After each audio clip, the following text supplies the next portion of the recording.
ഭാരതം ഭാഗം 8 കൃഷ്ണനെ ഇഷ്ടമാണെങ്കിൽ ഈ വീഡിയോ ലൈക്ക് ചെയ്യുക. ദ്രൗപദിയുമായുള്ള വിവാഹശേഷം പാണ്ഡവർ അവരുടെ ശരിയായ തിരിച്ചറിയൽ ഹസ്തിനാപുരിലേക്ക് വെളിപ്പെടുത്തി. രാജാവ് ധൃതരാഷ്ട്രൻ താത്കാലികമായി അവരെ സ്വീകരിച്ചു.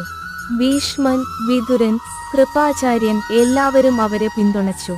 പക്ഷേ ദുര്യോധനൻ ഇതെല്ലാം സഹിക്കാനാകാതെ പിതാവിനോട് സമ്മതം വാങ്ങിച്ചു. പാണ്ഡവർ രാജവംശത്തിന്റെ ഭാഗമാകട്ടെ, പക്ഷേ അവർക്കൊരു സ്വതന്ത്ര സ്ഥലം വേണം. അങ്ങനെ പാണ്ഡവർക്ക് കുരുജ്യേഷ്ഠതയിൽ നിന്നും ഒരു ഭാഗം നൽകി. അത് കാട് മാത്രമായിരുന്ന കണ്ഡവവനം. അവർ അതിനെ ശുദ്ധീകരിച്ചു, നിർമ്മിച്ചു. അവിടെ ഉദിച്ചേർന്നത് അത്ഭുതകരമായ ഒരു നഗരം, ഇന്ദ്രപ്രസ്ഥം. വിശ്വകർമ്മയും ദൈവിക ശക്തികളും ചേർന്ന് അതിനെ സുന്ദരമാക്കി. ഇന്ദ്രപ്രസ്ഥം പാണ്ഡവർ ഭരിച്ചു തുടങ്ങി. യുധിഷ്ഠിരൻ ധർമ്മരാജാവായി പ്രസിദ്ധനായി. അവൻ വലിയ യാഗങ്ങൾ നടത്താൻ ആഗ്രഹിച്ചു. അപ്പോൾ അദ്ദേഹം